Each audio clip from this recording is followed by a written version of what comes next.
Hey, what's up, everybody? Welcome to Get Your Business Right. I'm your host, L.A.V, the MC. A little bit about myself. I'm a father, I'm a bilingual recording artist, and I'm an entrepreneur myself. Shout out to James Catapano, who's the producer of the show and a really good friend of mine. And I'm excited because I got two amazing people that I'm going to interview today. I got Luciano Di Giallonardo and I got Tony Welch, an author and an award-winning actor. What's up, my guys? How y'all doing? Hi, how are you? What's going on, y'all? I'm chilling, man. It feels so good to be here today. You know what I'm saying? It's an honor and a privilege, to be in your presence. First of all, I've been reading this book. I'm on chapter 11 right now, but let me tell you, it's an amazing book, guys. Check this out, Howling in Brooklyn. I want to ask you a couple of questions about this book. Sure. Like, how much of your culture has influenced your book? Well, my parents were born and raised in Abruzzo, Italy, in the mountains of L'Aquila. Okay. And I feel I owe them something. And I'm very proud Italian American, and I wanted to give something back to that little town, that beautiful little town called Cansano, Italy, where I could make everyone proud. And writing this book, I did this in honor of my parents, and I hope they're smiling from above. Yeah, man, they are. Trust me, man. They never leave you. You know what I'm saying? That's true. They never leave you, man. Wow. So, what business strategies are you using to promote your book? Right now, I've been on many podcast shows, Facebook, Instagram, lots of social media. I did a book signing at a bookstore, Barnes & Noble. Yeah, Barnes & Noble. Yeah, I was there. You were there, that's I was right. there. Yeah. My good friend Tony was there. I think I saw you pass by me. We Yeah. had a good time, and it was a great event. Mm-hmm. And I'm just word of mouth continuing, word of mouth, more shows, more podcast shows, and it's growing. That's what's up, man. That's what's up. Yo, so how do you, so I came across a couple of things about you, right? I know I saw this other website that was selling your stuff, but it wasn't you selling it. It wasn't. Yeah, but that's how you know you're doing good when they bootlegging your stuff. You know what I'm saying? That's amazing. For real. Yes. That's when you know you made it. That's how you know you made it, man. They're impersonating you and stealing your stuff. Yes. I know. But how you feel about that, though, man? You want to do something about it? What's going on? Yeah, I'm not too happy about that, but I'm working on to get it corrected. My merchandise is copyright protected. Right. So no one can steal my idea. If you have an idea, you work on it. Yeah. Work until it grows. Don't steal someone's idea. Right. Be original, yo. For real. Be original. Stop stealing. Stop biting. You know what I'm saying? Nobody respects that. Mm-hmm. For real, man. So, question, I'm a fan of your work. I'm not gonna lie. I like it. I like the whole, Danny Marco story, Nikki Giannetti, all these characters, for real, you know what I'm saying? Now, I had a question. How did you get your book published? How did you, turn it into this? Turn your idea into this? How do you, yeah. Well, I went searching for publishers, and I did a lot of research, and I found Newman Springs Publication. Okay. Did my research, and I was always been happy with them. Never turned back. They do a great job publishing my book. That's good. And so, how are you funding this business right now? Well, I'm working. I have money coming in from my job. Okay. And also my book sales, which is helping me fund my next production of my book. Okay, great. Yeah, man. That's another thing, man. It's important, man. You gotta have a jobby job. You gotta be able to, you know what I'm saying? Because for real. Because you do. Yeah, otherwise, you know what I'm saying? You're gonna get in trouble. You know what I'm saying? Don't throw your life away. Get a regular job, guys. That's right. A regular job, and put your money in there. That fallback. Yeah. Yes. You know what I'm Plan B. saying? Yeah. Well, the plan B is supposed to be the complete plan A, right? Yes. Yeah. You know what I'm saying? That's hopefully. Yeah, That's the idea. you know what I'm saying? That's what you gotta do, you know? Yeah. Now, speaking of completing, using plan B to complete plan A or whatever the case is, have you faced any self-doubt or any moments of self-doubt?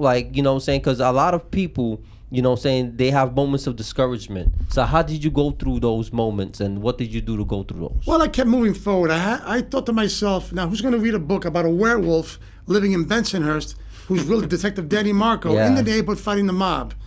But I was able to blend that perfectly with the area itself and the neighborhood. Yeah. And it really came out fantastic. Yeah, it's a very original piece. Very original. Yeah. You know what I'm saying? I'm digging it. Now, what is one event that put this whole experience into perspective for you? It's just to keep moving forward. The event is just be strong, be positive. Right, but what was a moment in your life or a moment in time that was like, you know what? This is what I'm gonna do. No matter what people say, no matter what people think or what people feel, no matter what opinions is out there. What was that shaping moment for you? It was that moment where I said to myself, I'm going to do it. And I don't care what people say. If people start saying to you, oh, you can't write a book, it's impossible. I've dealt with that. I said to them, well, if you could write a better book than me, then do it. But I don't let that bother me. Yeah, that's how you gotta do it. Hey, if you can do it better than me, then do it. Right? Stop talking about it. Stop talking about what I can't do. Right. Do what I you can can't do. do, If that's the case, right? Yeah. Yeah. Like, you know, like God forbid I go and tell this man how to act. He's gonna tell me like, Yeah, hey, hey. you know what I'm saying? Who you think you are? You know? He's doing good right now. Yes, he is. Appreciate that. All right, man. So, how do you define success? It's a Be deep positive. question. You have to be positive. Don't think negative. You got to keep moving. Don't let frustrations get to you. If you start getting down and you think you can't do it, then you've lost the battle. You got to keep moving. But what does success mean to you personally? Moving ahead, staying strong. Moving ahead and staying strong, Yes. no matter what. My late mother told me that before she passed away. She told me, "Don't let me down. Keep moving forward." And I made that promise to her. Her name was Melba, and I miss her. Rest in peace to Melba. We love you, Melba. You're Thank looking you. down on us, and you know what I'm saying, you're making sure that, you know, we're doing the thing. Yes. We're doing the thing, you know. Now, let's speak about time management, you know, because a lot of people, you know, they have their passion, they have, you know, their job, you know, they're trying to balance those things out. How do you manage your time working a job and being an entrepreneur yourself? It's very simple. I'm a single guy. I work 5 days a week. After that, with my days off, I work on my books, and I'm able to blend it and break it down. And it's been working for me. You heard that, people? Ladies, he is single. All right? He is single. Holla at my man Luciano, all right? He's a good man. Thank you. Yeah, he writes good books. He'll give you a bedtime story every night. He's a werewolf in the bedroom right here. No. Good one. All right. So do you have do you have any plans to expand Howling in Brooklyn? Absolutely. I'm going to be working on soon a 2-minute movie trailer. And after that, we're going to have some future books in the works. That's amazing. That's so cool. I'm looking forward to, you know, some book 2, book 3, book 4. You know what I'm saying? I'm going to have a little, you know what I'm saying, you know, the little box. You're going to sell the box sets. Yeah, I'm looking forward to those, you know. I'll tell you, if you like a Howling in Brooklyn now, wait till you read my next books. Better than the first one. Yeah, I know. He don't want to give no titles away. No. I was asking him behind the scenes, yo, you know, talk about the other ones. Like, nah, I'm not giving no titles away. I was like, all right, it's cool. Right. Now, from your experience, Mr. Tony Welch, right? Yes, the sure. actor, award-winning actor Tony Welch. Yeah. What does Luciano gotta be or gotta do to turn this into a movie? Not gotta be, but gotta do. What does he gotta do to turn this book, into something that we see in the movie? He's on the right, in my opinion. I mean, you're going to ask that question to 10 people, you get 10 different answers. But for me, I believe he's on the right path already. He's promoting it. You got to promote it a lot. You got to let people know about it. First of all, they got to know it exists, and then you have to make them know that you want to make it into a movie. You want to turn it into a film, right? And that generates a lot of interest. Hopefully, that generates a lot of interest. A lot of actors like myself will read it, and we read. How I read that, I read it first once, just to read it. Then I read it again, and I said, I'd like to play that part, maybe. You know what I'm saying? Because as an actor, you think about it, or as a production designer, you think about how you would lay it out. So you have to get it out there. It's all about promotion and marketing. It really is. Because if they don't know something exists, you know what I mean? Right. It doesn't happen. Yeah, it doesn't happen. It won't happen. That's the first step. Then it can go a number of different ways. It depends on what kind of a budget you want. I mean, if you want to turn it into a high-end science fiction movie, then that's a lot of money. That's a different budget. That's a different cast and crew. If it's a lower budget, it's a different cast and crew. It all depends on which way you want to go with the budget. The budget will dictate which way you can go also. Exactly, yes. That's true. You know what I mean? But the first steps, he's done. He's written the book. He's promoting it on every aspect that you can promote it on all social media aspects, and he's letting people know about it. So that's a start, and then word of mouth hopefully will generate, and you'll get more interest, and more interest, and interest begets more interest, and that's how you work it. Yeah, it's basically make the book hot. I mean, it's Googleable. Like I googled the Howling in Brooklyn and it just came out. I chat GPT the Howling in Brooklyn and it just came out. So so. Yeah, man, your book is out there, bro. Like that's why they bootlegging your merch. It's all marketing. Unless you have until you get someone to do it for you, like an agent or a public relations company or a marketing company. You're the marketing company. You're the public relations person. It's up to you. It's your business. It's like I tell people. People will say, "Well, you're an actor." You know, we as actors, and I don't mean to we get a lot of people that have attitudes about, well, you're a narcissist. You're always promoting yourself, but it's a business. You gotta do that. Yeah. If you were Joe the plumber, they would say you should put Joe and Plumber and Sons on your truck. That's not narcissist. That's you're promoting your business. Exactly. You're promoting your business. So you're marketing your own business. We're the product as actors, as a writer. That's your product. Right. If you don't market that, it doesn't get sold. Exactly. See, you it's are your own marketing team. You are your own manager. You are your own everything. Yeah. Just keep pushing your work. Yeah, That's it. And even when you get those people, you still are responsible for marketing your own. You don't just, you could lay back, but why would you want to? Make sure they're doing, keep them on their toes. Right. Yeah. Yeah. It's your business. Exactly. That's your business. It's your So business. get your business you have right. to make sure the people that are taking care of your business are taking care of your business.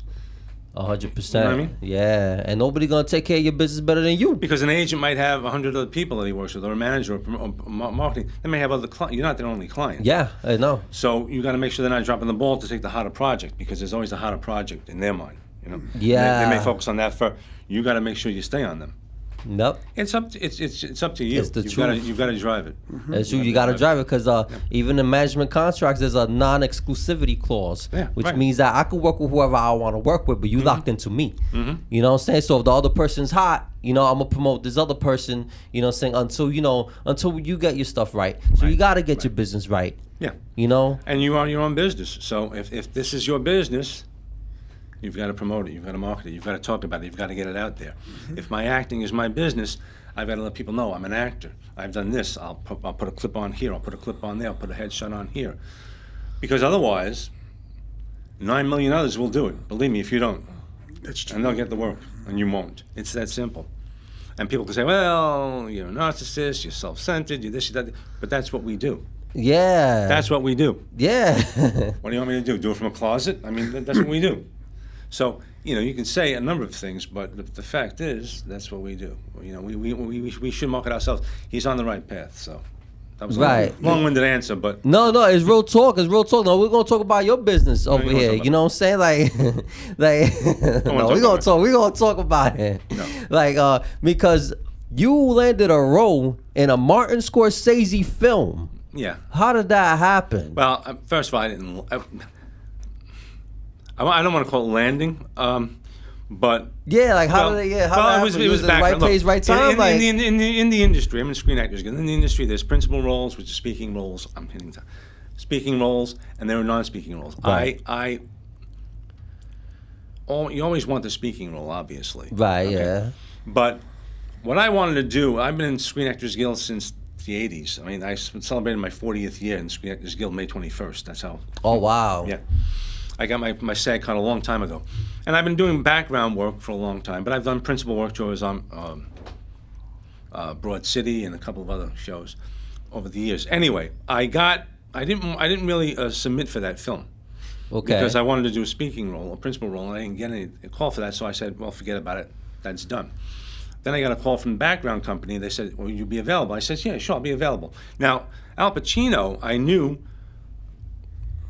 bumped into, was around years ago. Right. When I was a student at the Lee Strasberg Theater Institute, and he was at the Actors Studio, and we used to run into each other and a lot of other people. Then, obviously, he went on to whatever, and I went on to this. Right. So when I got called, I had two scenes. I don't know if you saw the film The Irishman, but Yeah, the Irishman. Yeah, he was on The Irishman. He was the security guard taking Jimmy Hoffa to prison jail. Guard, right, yeah. prison guard taking Jimmy Hoffa. We're walking Jimmy Hoffa out. But the first scene was where Al Pacino and Stephen Graham, they fight in the prison. Right. And we're breaking them up. Then the second day I had was when we were walking him out. It's just a 3-shot. Myself, Al Pacino, and another guard, and we're walking him out of the prison as Jimmy Hoffa. I mean, I really wanted to work on a Martin Scorsese film. I wanted to see how he works, because he works. I mean, it's great to be on a film set. If you're a film student and you're an actor, working on his sets, they're like film classes, So that's what I did. But I got the call. I didn't want to do it. But then I went to Carpenter Story Studios. They gave me the haircut. They fit me for the wardrobe, and that's how I did it. But again, I put my name in. You submit yourself to a lot of casting companies. Right. Or you would get an agent or a manager, and they'll do it for you. Now, the agents and managers have they get a different set of what they call breakdowns Okay. with different roles for speaking roles, because you don't get paid as much for background as you do for a speaking role.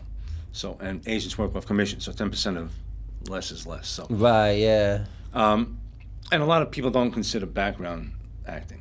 I don't take that position, but a lot of people do. Yeah. People, they say they think of it as an extra. Yeah, well, yeah, right? But not really your acting. scenery and stuff Right. like that. Yeah. Like you're a tree. But I was prominent in this, and this was the three of us. It was just the three of us in the shot. We're walking them out. It was about 20 seconds. It played at the Academy Awards when Al Pacino got his Academy Award nomination. Yeah. They played a clip of it while they were showing all the nominees. Netflix posted a thumbnail of it. Yeah, I that know, shot yeah, with, that's the main when shot. When you pull up the Irishman. So I got a lot of mileage out of that. Yeah. But the funny part is that's not the mileage I necessarily wanted because it's background, but I'll take it. I'll never, Yeah, it was exactly. prominent. It was prominently featured. But I've been working at it a long time, a lot of years, and that's what you got to do. You got to promote yourself constantly. Yeah. Put your face There's out always there. actors coming up, always people trying to do this, and if you're not in their face constantly and you're not constantly networking, That's true. That's out of true. sight, out of mind, Yeah. really applies here. It really does, because you got to be in their face. That's facts. You gotta be in Not their to face. not to annoy them. No, not too much. I know. There's no. a balance. You yeah, don't exactly. want to overdo it. You gotta be seen. But yeah, You it's gotta like be when I used to seen. go to film sets, when I first started acting and saying, I'd watch what everybody did. So you know when to say something, when not to say something, when to interject, when not to when to get out of the way, when to get in the way. Because a film set is busy, and they're working with a lot of big stars and things like Right. this. And so you don't want to talk to the wrong person at the wrong time, or things like that. So that helped over the years too. That helps. And actors need to know that. Actors, especially actors, need to know that. When you're on a film set, how to be on a film set. Right. Now, when to get in the way, when to get out of the way. Now, speaking of other films and stuff like that, I heard about this thing called Street Smart that you did. First of all, I love the title. You know what I'm saying? It's a very gangster title. I love it. I love It's urban not that films. original. I mean, there's you an know actual what I'm film saying? of Street Smart with Christopher Reeve from years ago. That was actual film. With Superman? Yeah, Oh, snap. yeah. And actually, I just came up with that. I struggled with the title, but it applied. So No, it I applied. figured Yeah, it's it okay. applied. I knew what it was about. Yeah, it's real applied. stuff. You know what I'm saying? Yeah, it's about the opioid Right. epidemic and crisis Right. that we had then and we still have now. This was pre-COVID. Right. And it hit home for a lot of people. It was I did a proof, what they call a proof of concept right. pilot episode. Proof of concept meaning that you sometimes investors like big studios, they want to see. Yeah. They want to visualize. They want to see the vision. Yeah. You have what they call a pitch deck. I'm going to get technical now. Where you put everything in a package, but sometimes they want to see it. So it was Like a demo kind Yeah, of. it was a demo pilot of what the concept was about, and then we submitted it to the NYC Web Fest. Okay. It won Best Pilot. Yeah. I was nominated for Best Action Suspense, and I got a nomination for Outstanding Writing Achievement. But it won Best Pilot. So. Right. And we got some prominent actors in it. Joe D'Onofrio, John Imperioli, and a few others. And it's a good concept. It's a strong concept. A lot of people were interested in it. A lot of actors were interested in it. If it goes on, it's a series. I wrote it as a series. Okay. And if it goes on, they want to get involved in it because of the social relevance. And Right. I had a lot of people. It was sad because I had a lot of parents, or a lot of other people. On a web, we had a site called Street Smart with all that, and they would come on and go, "Thank you for making this." Yeah. Because a lot of people, what I really wanted to do is destigmatize the whole thing. The whole thing. Okay. Because a lot of people just think you're on opioids or whatever, you must be a drug addict. Yeah, you're low you're a life, you must be this, crackhead or that, the whatever, other thing. yeah. And that's really not most of the case. Right. Sometimes People get hooked. injuries. They They get get hooked injuries off and they the get injury. I mean, yeah. Hulu did a series on it, called Dope Sick. Netflix did Painkiller. It's both series. They were limited series. They were Right. about the Purdue Pharmaceuticals. They were about the Sackler family. It was about where it started in West Virginia with the coal miners. They got hurt and they had to keep on working. Oh, So they popped the pill to work through it. And then before you know it, I did a ton of research on this. Right. Yeah. I A see. ton of research. Yeah. And after 45 days, no matter who you are or what your background is, the brain starts to become addicted. I know. So it doesn't matter. And I was writing this as street person, Right. the single mom, Right. the rich person coming out of a Right. $2 million home, because it white collar, blue collar. It doesn't discriminate. If you're taking that for that Yeah. long, you can't. I'm not gonna. Yeah, you will Yeah. if you can't take it that long. And then I was getting into the pill mills, the doctors that were writing things. That's a whole there was other a person game. in the Midwest who was actually, there was a dentist pulling good teeth just to justify giving the painkiller. Yeah, that's a whole game. There are, unfortunately, that happened to somebody. that would injure their animals, to take them to vets to get the medication for and they would take the pain. I mean, it's gone to that length. Yeah, it's gone to a demonic. That's crazy. Well, because it's either that or you go to the other thing. You go to I know. heroin, you go to Yeah. heroin, and that's what. I mean, I've had friends who've lost children. Yeah. That they thought they were taking something innocent that was laced with fentanyl. Yeah. I mean, I don't want to get into this whole thing, I know. It's a different topic. Yeah. But the thing is so that's where this all came from.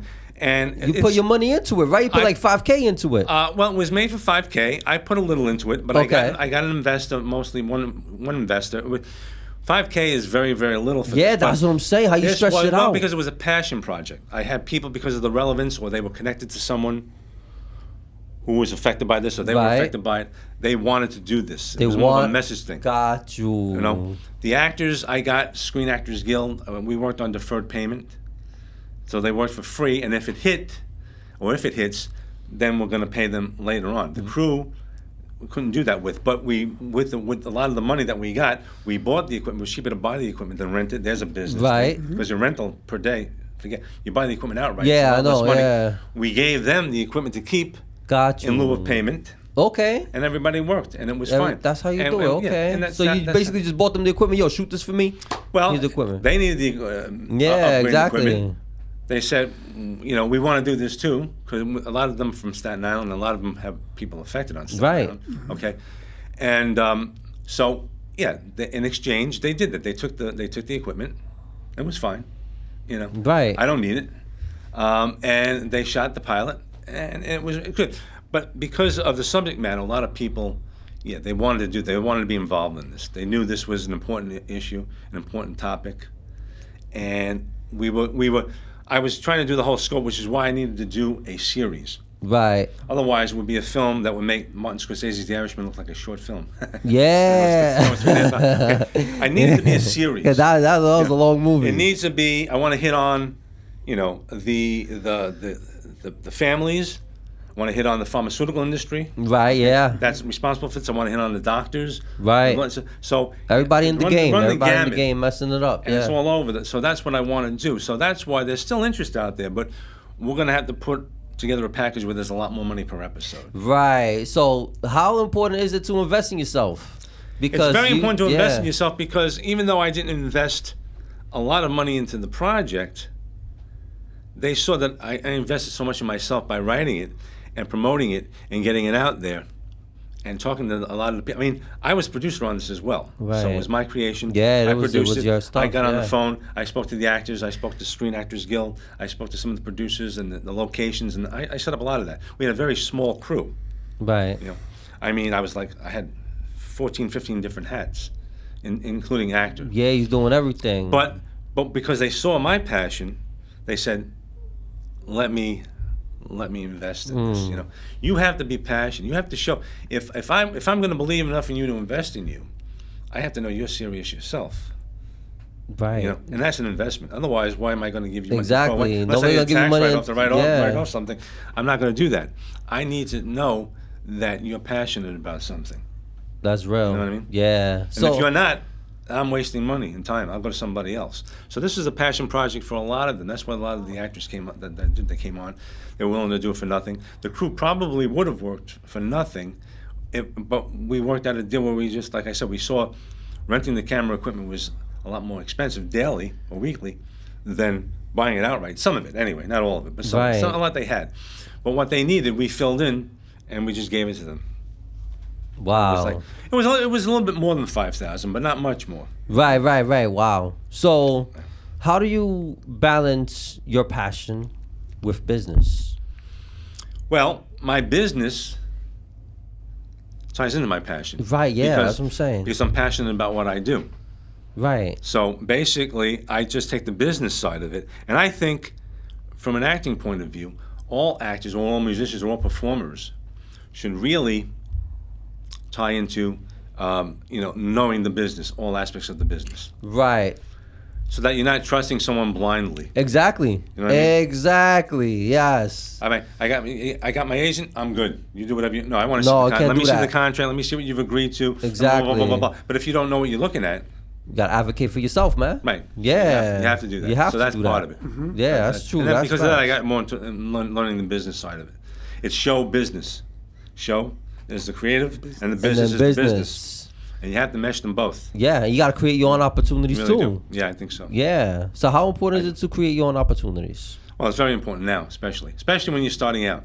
Gotta You do know, your thing. I mean, no one comes out. I mean, we don't want to talk about nepo babies because they get upset. These are people that their parents Yeah. are very successful. But if you're not Yeah. a nepo baby, Yeah. the nepo babies work hard and they work. And I'm not knocking them, but I'm just saying though, if you're not in that situation, you've got to get. It's tremendous to get past the gatekeepers, to get your product in there. That's why you always have to drive. You have to believe. You have to have passion. And you're going to get knocked down 10 times. You get up 10 times. Yeah. going. You keep going. And that's it. You keep You're going going. to get the naysayers, you can't do it, your pipe dreams, you're kidding yourself, blah, blah, blah, blah, blah. That's good. And then when you make it, they'll be the first ones to say, I knew all along. So Yep. okay, so being that you are an award-winning actor, producer, writer, all of that good stuff. Yeah, all right. award-winning. Yeah, okay. So Well, I what am, but- advice would you like to give today as an established, person, producer, writer? What advice would you like to give to Luciano for the ending of the show that could be able to benefit him right now? Well, just keep doing what you're doing. Just keep believing in yourself. Brush off the naysayers. Yes. You know what I mean? Because you're going to have a lot of that. Some of that is just insecurity on their part. Some of it's jealousy. You got to know Yeah. that. You know what I mean? Yes. Some really want to do it, but they figure if I can't do it, they gave up on their dream years ago. So why don't you give up on yours? Be real. Yeah. All of that. You got to brush that off and go for it. Because I say that, you know what? The difference between you being successful and someone else being successful is drive. It's that simple. That's simple, yeah. It really is that simple. You gotta put yourself in their face and say, "Here, I've got something. It's marketable. Let's go. When do you want to start?" Somebody say, "Get lost," and somebody say, "Okay, let's sit down and talk." You never know. If you're not out there and you don't know, boom. Facts. Thank you, Tony. And that concludes the show. Remember, it's only a dream if you're sleeping on it. Get your Exactly. business right. L.A.V. Luciano and my man Tony Welch. Hey. Thank you. Thank you. Thank you for watching, y'all. Peace. Yeah, thank you. Thank you, guys. Thank Thank you. you. Thank you very much. Thank you. You already know, man. Thank you.